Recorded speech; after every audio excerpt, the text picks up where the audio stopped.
Hi friends, இன்றைக்கி இந்த blouse stitch பண்ணலாம் அப்படின்னு சொல்லி எடுத்தேன். இது வந்து அப்படியே ஆரி ஒர்க் ப்ளவுஸ் போட்டு சாரியோட அட்டாச் பண்ணியிருந்தாங்க. இந்த சாரியோட ப்ரைஸ் பார்த்தீங்க அப்படின்னா, நான் பேக் மட்டும் தான் கட் பண்ணி எடுத்திருக்கேன்.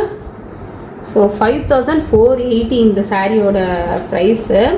ஸ்லீவ் எல்லாமே ஃபுல்லாக ஒர்க் தான் கொடுத்துருக்காங்க. பட் இங்கே பார்த்தீங்கன்னா நமக்கு பேக்கு நல்லா ஒரு 42 இன்ச் இருக்கிறவங்களுக்கு ஸ்டிச் பண்ணால் மேபி இந்த அகலம் கரெக்டாக இருக்கும். இப்போ இது வந்து 36 சைஸ். ஸோ நான் வந்து 1.5 இன்ச் அளவுக்கு இந்த ஆரி ஒர்க் எல்லாமே நம்ம பிரிக்கணும். இங்கே பாருங்கள், இந்த ஆரி ஒர்க் எல்லாமே அது 1.5 இன்ச் அளவுக்கு கீழே 2 இன்ச் அளவுக்கு பிரிக்கிற மாதிரி இருக்கும்.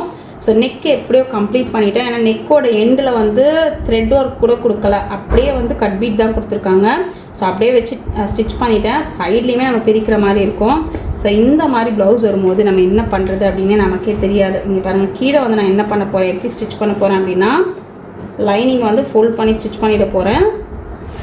இப்படி ஃபோல்ட் பண்ணதுக்கப்புறம் இந்த மெயின் பீஸை அப்படியே அந்த லைனிங் அளவுக்கு ஃபோல்ட் பண்ணி கையில் தான் ஹெம் பண்ண போகிறேன். இது வந்து மிஷினில் வச்சோன்னா கண்டிப்பாக நம்மளால் ஸ்டிச் பண்ண முடியாது.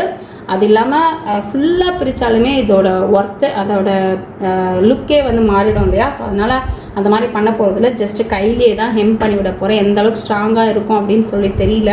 பட் இந்த ஒரு ப்ளவுஸோட ஒர்க் எனக்கு வந்து 4 லைனிங் ப்ளவுஸ் ஒர்க் பண்ணுற டைம் எடுக்குது. பட் எப்படி நம்ம சார்ஜ் பண்ண போகிறோம் அப்படின்னு தெரியல. ஜஸ்ட் வந்து இது ஷேர் பண்ணணும்னு தோணுச்சு, அதனால தான் ஷேர் பண்ணுறேன். Thank you friends.